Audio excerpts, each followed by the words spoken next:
मैं आजादी के इस महापर्व पर देशवासियों का विश्व भर में फैलाए हुए भारत प्रेमियों का, हमारे मित्रों का हृदय से बहुत बहुत अभिनंदन करता हूं। साथियों, इस दिवाली में आपकी डबल दिवाली का काम मैं करने वाला हूं। इस दिवाली में आपको एक बहुत बड़ा तोहफा देशवासियों को मिलने वाला है। पिछले 8 साल से हमने जीएसटी का बहुत बड़ा रिफॉर्म किया। पूरे देश में टैक्स के बर्डन को कम किया, टैक्स की व्यवस्थाओं को सरल किया और 8 साल के बाद समय की मांग है कि हम एक बार उसको रिव्यू करें। हमने एक हाई पावर कमेटी को बिठा करके रिव्यू शुरू किया, राज्यों से भी विचार विमर्श किया और मेरे प्यारे देशवासियों, हम नेक्स्ट जनरेशन जीएसटी रिफॉर्म्स लेकर के आ रहे हैं। ये दिवाली के अंदर आपके लिए तोहफा बन जाएंगे। सामान्य मानवीय की जरूरतों के टैक्स भारी मात्रा में कम कर दिए जाएंगे। बहुत बड़ी सुविधा बढ़ेगी। हमारे एमएसएमई, हमारे लघु उद्यमी, इनको बहुत बड़ा लाभ मिलेगा। रोजमर्रा की चीजें बहुत सस्ती हो जाएगी और उससे इकोनॉमी को भी एक नया बल मिलने वाला है। देश के नौजवानों, आज मैं आपके लिए भी एक खुश खबर लेकर के आया। मेरे देश के नौजवानों के लिए आया। आज 15 अगस्त है। आज 15 अगस्त के ही दिन मेरे देश के युवाओं के लिए 1 लाख करोड़ रुपए की योजना हम चालू कर रहे हैं, लागू कर रहे हैं। आज से प्रधानमंत्री विकसित भारत रोजगार योजना आज ही 15 अगस्त को लागू हो रही है। ये आपके लिए बहुत खुशखबरी है। इस योजना के तहत निजी क्षेत्र में पहली नौकरी पाने वाले नौजवान को, बेटे बेटी को 15,000 रुपया सरकार की तरफ से दिए जाएंगे। कंपनियों को भी नए रोजगार देने के अवसर जो भी ज्यादा जुटाएगा, उनको भी प्रोत्साहन राशि दी जाएगी। मुझे बहुत लंबे समय से सरकार में काम करने का अवसर मिला है। मैंने कई सारे उतार चढ़ाव देखे हैं। सरकारों की मुसीबतों से भी मैं परिचित हूं, व्यवस्थाओं की मर्यादाओं से भी परिचित हूं, लेकिन उसके बावजूद भी हमारी जिम्मेवारी है कि हम किसी की लकीर को छोटी करने में अपनी ताकत बर्बाद न करें। मैं बड़े अनुभव से कहता हूं, किसी दूसरे की लकीर छोटी करने के लिए अपनी ऊर्जा हमें नहीं खपानी है। हमें पूरी ऊर्जा के साथ हमारी लकीर को लंबा करना है।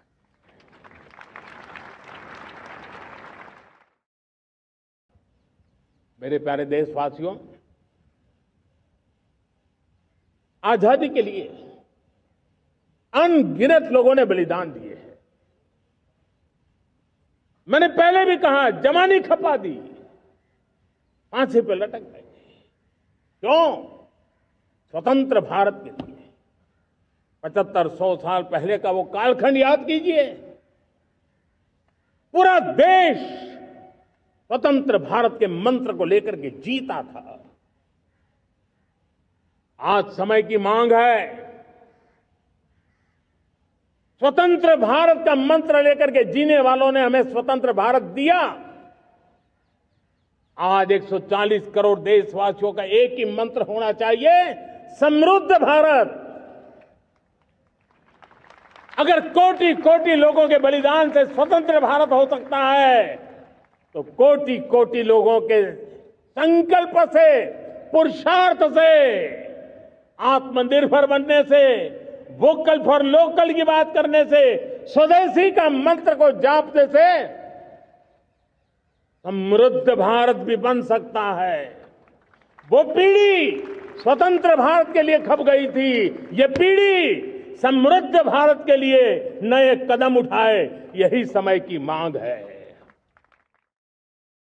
मेरे प्यारे देशवासियों, हमारा स्पष्ट मत है, यह देश सिर्फ सरकारें नहीं बनाती है, ये देश राज सत्ता पर विराजमान लोग ही नहीं बनाते हैं, ये देश शासन की धुरा संभालने वाले नहीं बनाते हैं, ये देश बनता है कोटि कोटि जनों के पुरुषार्थ से, ऋषियों के, मुनियों से, वैज्ञानिकों के, शिक्षकों के, किसानों के, जवानों के, सेना के, मजदूरों के, हर किसी के प्रयास से देश बनता है। हर किसी का योगदान होता है, व्यक्ति का भी होता है, संस्थाओं का भी होता है। आज मैं बहुत गर्व के साथ एक बात का जिक्र करना चाहता हूं। आज से 100 साल पहले एक संगठन का जन्म हुआ, राष्ट्रीय स्वयंसेवक संघ। 100 साल की राष्ट्र की सेवा एक बहुत ही गौरवपूर्ण स्वर्णिम पृष्ठ है। व्यक्ति निर्माण से राष्ट्र निर्माण के संकल्प को लेकर के 100 साल तक मां भारती का कल्याण का लक्ष्य लेकर के लक्षावधि स्वयंसेवकों ने मातृभूमि के कल्याण के लिए अपना जीवन समर्पित किया है। सेवा, समर्पण, संगठन और अप्रतिम अनुशासन, ये जिसकी पहचान रही है, ऐसा राष्ट्रीय स्वयंसेवक संघ दुनिया का ये सबसे बड़ा एनजीओ है। एक प्रकार से 100 साल का उसका समर्पण का इतिहास है। आज लाल किले की प्राचीर से 100 साल की इस राष्ट्र सेवा की यात्रा में योगदान करने वाले सभी स्वयंसेवकों को आदरपूर्वक स्मरण करता हूं और देश गर्व करता है राष्ट्रीय स्वयंसेवक संघ की इस 100 साल की भव्य समर्पित यात्रा को, और हमें प्रेरणा देता रहेगा। साथियों, आज 15 अगस्त का एक विशेष महत्व भी मैं देख रहा। मुझे बहुत गर्व हो रहा है। आज मुझे लाल किले की प्राचीर से ऑपरेशन सिंदूर के वीर जाबाजों को सैल्यूट करने का अवसर मिला है।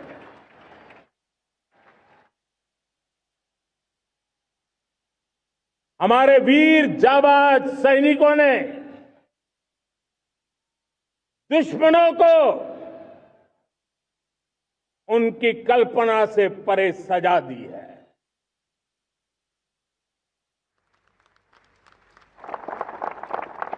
और इस अपील को पहलगाम में सीमा पार से आतंकियों ने आकर के जिस प्रकार का कत्ले आम किया, धर्म पूछ करके लोगों को मारा गया, पत्नी के सामने पति को गोलियां दी, बच्चों के सामने अपने पिता को मौत के घाट उतार दिया गया। पूरा हिंदुस्तान आक्रोश से भरा हुआ था। पूरा विश्व भी इस प्रकार से संहार से चौंक गया था। मेरे प्यारे देशवासियों, ऑपरेशन सिंदूर उसी आक्रोश की अभिव्यक्ति है। मेरे प्यारे देशवासियों, हमारा देश कई दशकों से आतंक को झेलता आया हुआ है। देश के सीने को छलनी कर दिया गया है। अब हमने एक न्यू नॉर्मल प्रस्थापित किया। आतंक को और आतंकी को पालने पोसने वालों को, आतंकियों को ताकत देने वालों को अब हम अलग अलग नहीं मानेंगे।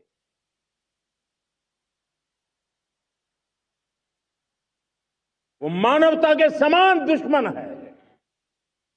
उनके बीच कोई फर्क नहीं है। अब भारत ने तय कर लिया है कि न्यूक्लियर की धमकियों को अब हम सहने वाले नहीं हैं। मैं आज लाल किले की प्राचीर से कह रहा हूं, आने वाले 10 साल में 2035 तक राष्ट्र के सभी महत्वपूर्ण स्थलों, जिनमें सामरिक के साथ साथ सिविलियन क्षेत्र भी शामिल है, जैसे अस्पताल हो, रेलवे हो, जो भी आस्था के केंद्र हो, उन्हें टेक्नोलॉजी के नए प्लेटफॉर्म द्वारा पूरी तरह सुरक्षा का कवच दिया जाएगा।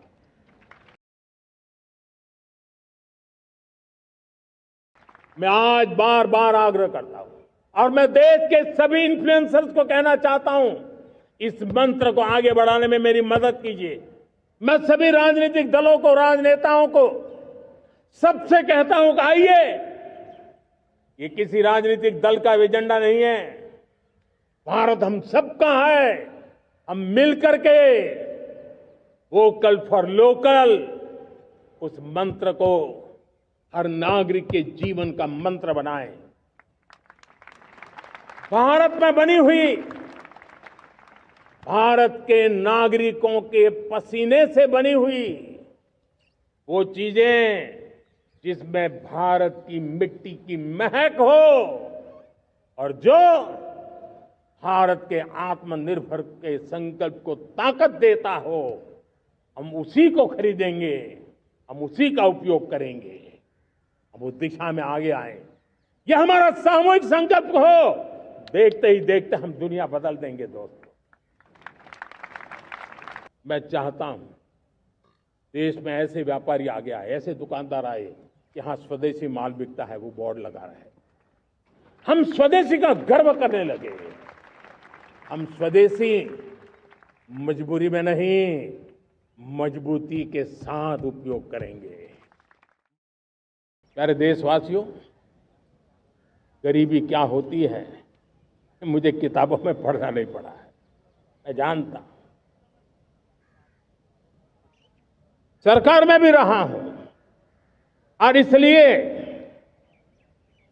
मेरी कोशिश रही है कि सरकार फाइलों में नहीं होनी चाहिए। सरकार देश के नागरिकों की लाइफ में होनी चाहिए। दलित हो, पीड़ित हो, शोषित हो, वंचित हो,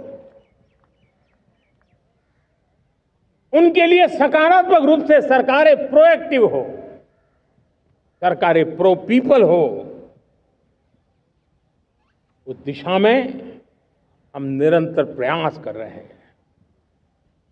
समाज के हर जरूरत व्यक्ति के लिए।